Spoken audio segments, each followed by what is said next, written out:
কে ভাই, মিটিংয়ে খুব হয়েছে শুনলাম। শফিক কি কোনো উল্টাপাল্টা কথা করছে নাকি? শফিকের ভাবসাব সুবিধার না, ওর কথার ডাইস একবারেই খারাপ। শামসুর সাথে থেকে আর সাহস বেড়ে গেছে আর নিজে খুব বড় মনে করছে। তাই হচ্ছে পার্টির সভাপতি বিরোধী দলের সাথে এক গলার পিঠ, উচিত কথা করছি আর তেতে উঠছে। আমার কয় উল্টাপাল্টা কথা, রাজনীতি বলে আমি শিখিনি। হাই রে, রাজনীতিবিদ হয়ে যাচ্ছে। তেতে তো উঠবি, ওর তো নিজস্ব কোনো বুদ্ধি নাই, শামসুর বুদ্ধিতেই চলিচ্ছে। উনি তো এখন দলের হাইব্রিড নেতা, সুযোগ সন্ধানী। ওকে একটা বাঁশ না দিলে ঠিক হবি না। মেয়াদ উত্তীর্ণ কমিটি বাতিল করে নতুন করে কমিটি দেবো, সেদিকে আর কোনো চিন্তা ভাবনাই নাই। আর কমিটি দিবার ছেলে করছে প্রত্যেক উপজেলায় তোর একটা আমার একটা লোক থাকবে, ইঙ্গে করে ভাগ করিচ্ছে। আমিও সাফ সাফ করে দিছি, কিছু কিছু জায়গায় প্রেসিডেন্ট সেক্রেটারি দুটোই আমার লাগবে। ভাই, আমি শফিকের চাল বুঝে পারছি। ওর দল ভারী করার জন্য এই কথা কছে। যেরম করেই হোক ওর পিছন থেকে নেতা কর্মী সরানোর ব্যবস্থা করমই। ভাই, কোনো একটু প্যাঁচ মেরে ওর দল থেকে বহিষ্কার করা যায় না। ওই কিন্তু বিরোধী দলের সাথে সেই হারে মিশিচ্ছে, এটা কিন্তু একটা ইস্যু। মিটিং এ দিল্লি গোপন সিদ্ধান্ত হচ্ছে, এলি সব যে সামসুক করছে। আপনি কেন্দ্রীয় লিডারে বহিষ্কার করার একটা ব্যবস্থা করেন তো। মাথার তো কোনো বুদ্ধি নাই, এত বছর ধরে আমার সাথে আসো কিন্তু রাজনীতি বুঝিস না। ওক যে বহিষ্কার করার পরিকল্পনা করতেছো, কেন্দ্রের লিডার যদি কমিটি বাতিল করে দেয় তখন খাবনি। তার চাইতে ভালো হয় শামসুর সাথে শফিকের একটা প্যাঁচ লাগাই দেয়, যাতে করে সম্পর্ক নষ্ট হয়ে যায়। হ্যাঁ ভাই, কথা আপনি ঠিক করছেন। এটি একটা হিটলারি বুদ্ধি খাটান লাগবে। তে ভাই, এখন কুটি যাবো, বাসা বিলে যাবো নাকি? হাবিব ভাইয়ের বাড়ি বিলে চল, ভাইয়ের সাথে একটা পরামর্শ আছে। তাই হচ্ছে চিকুন বুদ্ধির লোক, বিপদে আপদে তাকে একটু ব্যবহার করা লাগবে। জিঙ্কে করে হোক হাসপাতালটা বন্ধ করার ব্যবস্থা করা লাগবে, না হলে আমরা সমাজে ছুট হয়ে যাবো। হ্যাঁ ভাই, সেই চিন্তায় আমার মাথাও ঘুরিচ্ছে, কিরকম করে হাসপাতাল বন্ধ করা যায়। তোরও তো চিন্তা করা লাগবে না, তুই দেখে শুনে ভালো করে গাড়ি চালা, এত সহজে মরার ইচ্ছা আমার নাই। আচ্ছা, চালাচ্ছি।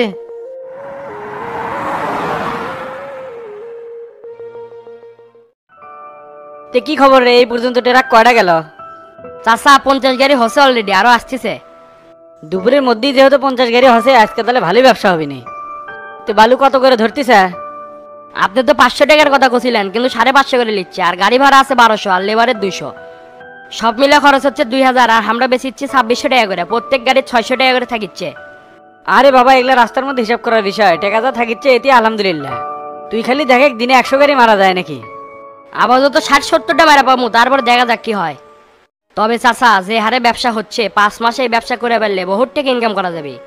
যে চাচা শোনেন, মাঝিদের যে টিপু সুলতান আছে না, ওই কিন্তু সে ডিস্টার্ব করেছে, ওখানে ফোন দেন। আজকে সকালে খুব হট্টগোল করছে, আপনার নাম করবরে সুরসুর করে খালি চলে গেল। আর কলো তোর চাচাক ফোন দিবার কোষ, এলাকার চ্যাংরা ব্যাঙারে কিছু টাকা দেয়া লিখবি। আচ্ছা আচ্ছা, ওই বিষয়টা আমি দেখবনি। আর কোনো ঝামেলা আছে নাকি? না না, আর কোনো ঝামেলা নাই। তাহলে আমি গেলাম, আর তুই দুপুরে হোটেল থেকে ভাত খেলিস।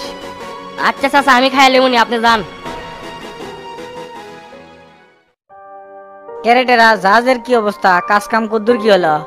পুরানা সেই দুটো জাহাজ ছিল না, ওগুলো রিপেয়ার করার জন্য ফ্যাক্টরি দিছি। ইঞ্জিনিয়ার দেখে করছে, অল্প কিছু কাজ কাম করলে আরো 3-4 বছর চালান যাবে। আমি তো প্রথমে ভাবছিলাম ওই মাল দুটো চলবেই না, ভাঙ্গি হিসাবে বিক্রি করে দেওয়া লাগে নাকি। ইঞ্জিনিয়ার যদি কয় চলবে, তাহলে তো এটা আমাদের জন্য প্লাস পয়েন্ট। তা খরচাপাতি কিরকম আসতে পারে? অ্যাকচুয়ালি রাইট কোনো কথা কয়নি, তে দুটো জাহাজ মিলে লাখ 20 টাকা লাগতে পারে। টেকা যা লাগে লাগুক, তাও যদি 2-3 বছর চলে তাহলে ভালো। ইঞ্জিনিয়ার যেহেতু কষে আরো 2-3 বছর চলবে, তাহলে তো কোনো সমস্যাই নাই। কোরিয়ার থেকে যে জাহাজ দুটোর অর্ডার দিয়েছিলাম, ওটা বাংলাদেশে আসতে তো বছর দেড়েক লেগেই যাবে। আপাতত এই দুটো জাহাজ রিপেয়ারিং করে আমদানি রপ্তানি কাজে কাজে লাগাই। আমিও তো সেই চিন্তাই করছি, যতদিন চলে চলুক গে। মাস 2 সময় লাগবে কাজটা কমপ্লিট হতে, এর মধ্যে আরেক পাক যাওয়া লাগবে। তুই যে ওটা আসলো, তে তোর কোনো সমস্যা হয়নি তো? ওটকার পানি তো আবার খুব লবণাক্ত। না, কিসের সমস্যা? নিজেকে ব্যবসা যদি নিজেরাই না দেখি তাহলে কেমনে হয়? অন্য কারে দায়িত্ব দিলে টাকা একবারে চুষে খেয়ে ফেলে দিবি, আর নিজেকে না কষ্ট হলেও কিছু মনে করা যাবে না। শোনটেরা, এখন তোর চট্টগ্রাম যাওয়ার দরকার নাই। ওইটি ছোট ভাই আনোয়ার আছে না, ও কয়েকদিনের জন্য পাঠিয়ে দেবনি। তোর বাড়ির থাকা লাগবে, এইদিকে মেলা কাম পড়ে আছে, সব কাম তো আর সবাক দেওয়া হয় না। আর কয়েকদিন পর কালামানিক চলে আসবি, তখন একদম চাপ থাকবি না। তে ওস্তাদ, হাসপাতালের কার্যক্রম কদ্দূর? কাজ কবে থেকে শুরু হবে? যত তাড়াতাড়ি কাজ শুরু করা যাবে তত তাড়াতাড়ি কিন্তু শেষ হবে। নকশার কাজ অলরেডি শুরু হয়ে গেছে, কাজটা শেষ হলে ভিত্তি স্থাপনে কাজ শুরু করবো। অনেক বড় প্রজেক্ট, হুট করে তো আর একটা কিছু হয় না, প্রসেসিং এর একটা ব্যাপার আছে। এলাকার মানুষজনের স্বপ্ন পূরণ হতে যাচ্ছে, এই হাসপাতালটা হলে অসহায় দরিদ্র মানুষের খুব উপকার হবে। জনগণের স্বপ্ন পূরণের কারিগর হওয়া যে কত সুখের তা বলে বোঝানো যাবে না। রাজনীতি করি মানুষের সেবার জন্য, তাকে যদি কোনো কিছু না করে দিতে পারি তাহলে তো এটা আমার জন্য ব্যর্থতা। এই হাসপাতাল নির্মাণ করার জন্য আমি বহুত দিন হলে চেষ্টা করতেছি, এটা আমার একটা স্বপ্ন। জনগণের যদি সেবাই না করতে পারি তাহলে ক্ষমতায় থাকে কি লাভ? উদ্দেশ্য সৎ থাকলে আল্লাহ তাকে সফলতা দেয়, এটাই সত্যি। এই হাসপাতাল কত মানুষের জীবন জীবিকা রূপরেখার পরিবর্তন করে দিবি। মানুষ বিনামূল্যে সেবা পাবে আর জরুরি ডাক্তারও পাবে, এর চাইতে আর কি সুযোগ সুবিধা থাকতে পারে রে।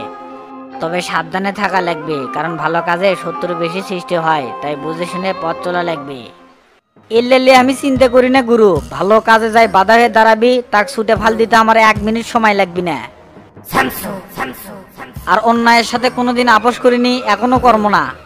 আমার জীবন যদি চলেও যায় তাও এখানে হাসপাতাল হবে, এটা আমার শেষ কথা। তো তার হাবিব এরা দুইজনে এই কাজটা বন্ধ করে দেওয়ার চিন্তা করতে পারে, তবে আমি আটঘাট বাঁধে তারপরেই মাঠে নামছি। ওরা তো এই মাঠের নতুন খেলোয়াড়, আর আমি বুদ্ধি বয়স থেকে রাজনীতি করি, আমার ঠ্যাক দেওয়া এত সহজ লয়। আস্তে আস্তে মাথা গরম করিস না, মাথা গরম করে চলে হচ্ছে বোকারা। বুদ্ধিমান তো তারাই যারা ঠান্ডা মাথায় বিচার বিবেচনার মাধ্যমে পথ পন্থা অবলম্বন করে। মাথা ঠান্ডা করে আসি দেখি তো সবকিছু ঠিকঠাক মতোই চলেছে, না হলে কতবার কত গ্যাঞ্জাম হলো নি। হাসপাতালের কাজে তো অনেক রড সিমেন্ট লাগবে, তা রড সিমেন্ট কোনটি থেকে লওয়া যায়, কোনো সিদ্ধান্ত লেছেন কি? এখান থেকে একটা ডিলার ধরে ওর থেকে মালগুলো লেমনে, ডিলারের মাধ্যমে না নিয়ে একবার সিটাং কোম্পানির থেকে মালগুলো টানি, তাহলে খরচা একটু কম হবে নি আর মালও ভালো পাওয়া যাবে নি। যেহেতু মাল হামাকের অনেকগুলো লাগবে, একটু সারসাই হলে সুবিধা হবে নি। কথা তুই ঠিকই কছু, সিটাং থেকে মাল টানলেই তো সুবিধা হবে। তাহলে আমি মোতাহাব ভাইয়ের সাথে কথা কমুনি, রড সিমেন্টের দাম এখন কত করে যাচ্ছে সেটা শুনমুনি। আচ্ছা ফোন দিয়ে শুনিস, আর কি কয় না কয় আমাকে একটু জানাস। তাহলে শামসু এখন উঠি, বাসায় যাই গোসল করে খাওয়া দাওয়া করি। আচ্ছা চলেন। কি খবর তো তা হঠাৎ করে আমার বাড়ির? ভাই আপনার কথাই তো ঠিক, শালা বেটা বুড়ো একটা ফোন দিনে এলাকা ঢুকছে, ওই বলে এলাকাত হাসপাতাল বানাবার চাচ্ছে, কোন তো এলে কি সহ্য হয়? শামসু এলাকাত হাসপাতাল দেওয়া মানে হামাগের মুখত জুতার বাড়ি দেওয়া, একই কথা। এই এলাকার সবকিছু শামসুই করবে আর জনগণ খালি বাবা দিবে, আর আমরা কি বসে দেখা মূলা কর্ম? কি আর কর্ম কন, এমপি তো হওয়া পারলাম না, ওই শালাই তো এমপি হলো, কাজ তোই করবি। তবে ওই সব কামই করুক, তাতে কোনো সমস্যা নাই, এলাকাতে হাসপাতাল না হয় সেই ব্যবস্থা করেন। তা করছু যে হাসপাতাল করবার দিব না, তাহলে তুই কি করবো? শামসুর মুখের সনদ কি দাঁড়াবার পারবো? আপনি তো ভালো করেই জানেন, ওলে শামসু মামসু কোনার টাইম আমার কাছে নাই, ওর কাজে বাধা দমু, কি ইস্যু লাগবে আপনি সেই বুদ্ধি বাই করেন। কি ইস্যু ধর্ম, মাথার তো কোনো কিছুই ঢুকিচ্ছে না, একটা ইস্যু বাইর করবার গেলেও তো হচ্ছে সময়ের দরকার। আর একটা বিষয় আপনি জানেন নাকি, সবিক তো এই হাসপাতালের জন্য জমি দান করছে, হাই হাই রে দানবীর রে। কইস কিরে তুই? শালার বেটা তো দেখছি ভালোই চালাক, কোটে কোন গুটি চালা লাগবে ওই তো ভালোই জানে। জীবনে দেখলাম মানুষের কাছ থেকে খালি ওই নিয়েই গেল, আবার দানবীর হইলো কবে থেকে? আপনি হলেন চিকুন বুদ্ধির লোক ভাই, ঝটপট দুই একটা বুদ্ধি বাই করেন নাকি? শামসু যেহেতু নিজের অর্থায়নে হাসপাতাল করেছে, এটা তো মেলা টাকার ফাংশন, তাইলে এর পিছনে দুদক লাগে দেওয়া যায়। মনে মনে এই আইডিয়া তো আমিও ভাবছিলাম। দুদক অফিসার তো আপনার চেনা জানাই আছে, ওর পিছনে লেগে দেন, খরচাপাতি যায় সব আমি দেবনি। খরচ যদি কিছু করিস তাহলে তো ওর কাম 100 বন্ধ হয়ে যাবে। শামসু এমন কোনো বাল করে না যে ওই 2-250 কোটি টাকার মালিক হবে, নিশ্চয়ই এগুলা 2 নাম্বারই টাকার ইনকাম। 2 নাম্বার ছাড়া আজকালকার মানুষ কোটি টাকার মুখ দেখে পারবি, সেই যুগ নাই আর। দুদক লাগিয়ে দিলি শামসুর অরিজিনাল রূপ মানুষের মধ্যে ফ্লাশ হয়ে যাবে। আর ওই বুড়া ওই হচ্ছে নাটের গুরু, ওরও একটা ব্যবস্থা করা লাগবে।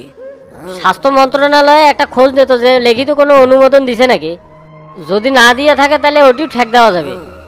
আপনি দুদকের সাথে কথা কন, আর আমি স্বাস্থ্য মন্ত্রণালয়ে অভিযোগ দায়ের করতেছি। সরকারি হাসপাতাল থাকতেই আবার বেসরকারি হাসপাতাল দিবি, হাই রে মদ দাচ্ছে একটা। আচ্ছা আচ্ছা, বিষয়টা আমি দেখিচ্ছি, আর ওদের সাথে কথা কবার গেলেই কবি যে একটা নাস্তা খরচ দেন, এটাই একটা বড় সমস্যা। তুই তো ভালো করে জানিস আমার হাতের অবস্থা খুবই খারাপ, খালি খরচার লাইন বাড়িচ্ছে। খরচাপাতি যা লাগে সেটা আমি দেবনি, আমি জানি এটি আসলে টাকা খরচ হবি আমার। তা একটা কাম করে তো 1000-20 টাকা দিয়ে যায়, এখন হাতের অবস্থা এমনি খুব খারাপ। এখন কি আমি টাকা না বাড়াচ্ছি, সন্ধ্যার সময় অনেক টাকা বাড়িয়ে দেবনি। তাহলে এখন গেলাম, আর আপনার খেলা আপনি খেলেন। তা যা, আর এদিকের খেলা আমি খেলিচ্ছি। কি ব্যাপার মুন্ডু ডাক্তার, আমার তো কোনো অসুখ হয়নি, হঠাৎ করে আমার বাড়ির কয়েকদিন আগে পেটের সমস্যা ছিল, ওটা তো সমাধান হয়ে গেছে, তা তুমি কি মনে করে এলা কও তো? ভাই দুঃখের কথা কি কম, এটি বলে হাসপাতাল হবে, তাহলে আমার ব্যবসার কি হবে? শামসু দুনিয়ার কোনো জায়গা পাইলো না, আমার চেম্বারের সামনেই দেওয়ার লাগবে। আমার ব্যবসা একটু চালু হয়ে গেছে, কিন্তু শামসু সেটা দেখতে পারলো না, এই গরিবের পেটে এসে লাথি মারলো। সে ব্যবস্থা আমি করতেছি বে, তোদের মতো নিরীহ লোকে রক্ষা করা লাগবে, সেটা আমার দায়িত্ব। শুনলাম তোর ব্যবসা বাণিজ্য বলে খুব ভালো যাচ্ছে, আর বলে গরুর চিকিৎসাও করতেছো না। ভাই আমাদের মতন লোকজনেরও খোঁজ রাখেন, আপনার মতন মহৎ লোক এই যুগে খুঁজে পাওয়া খুবই কঠিন। আমার বউ তো আপনি সেই ভক্ত, মাঝে সাঝে কয় আল্লাহ তো ভাইয়ের সাথে একটু দেখা করা দিও তো। দেখা কখন করবো, সেই সময় কি আমার আসবে? এক কাম করিস, তোর বইয়ে আমার নাম্বারটা দিস, যখন প্রয়োজন হবি তখন ফোন দিবার গোস। আচ্ছা ভাই কমুনি। অল্প আনা সমস্যা হয়েছে ভাই, এই মাসে পকেটের অবস্থা খুবই খারাপ, তাই এই মাসের দোকান ভাড়া সামনে মাসে দিমু। আচ্ছা দিসিনি, আর কিছু কবু? না ভাই আর কিছু কমু না, আপনি যদি সময় পান তাহলে আমার বাসা থেকে ঘুরে আসেন। তুই করলে তো আর যাবো না, তোর বউ যদি করলো নি তাহলে না হয় গেলাম নি। আচ্ছা ভাই তাহলে আমার বইয়ের দিয়ে কমুনি, কোনো সমস্যা নাই। তাইলে এখন গেলাম, আসসালামু আলাইকুম। ওয়ালাইকুম আসসালাম।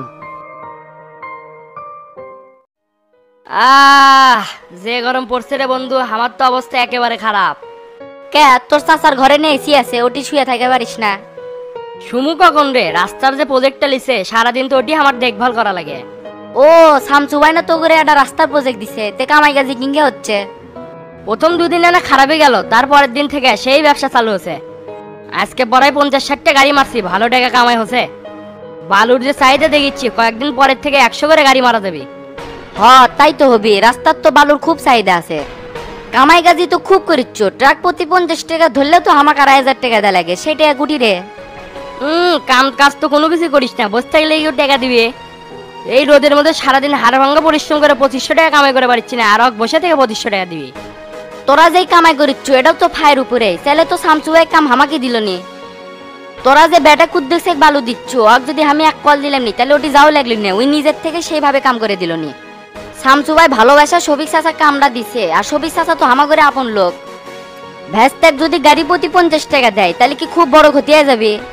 তোর মাথা মোটা কি নষ্ট হয়ে গেছে নাকি বে? গাড়ি প্রতি 50 টাকা হলে 50 গাড়ি ধরছে 2,500 টাকা, তোকে যদি 2,500 টাকা দিই তাহলে হামাগরে থাকবি কি?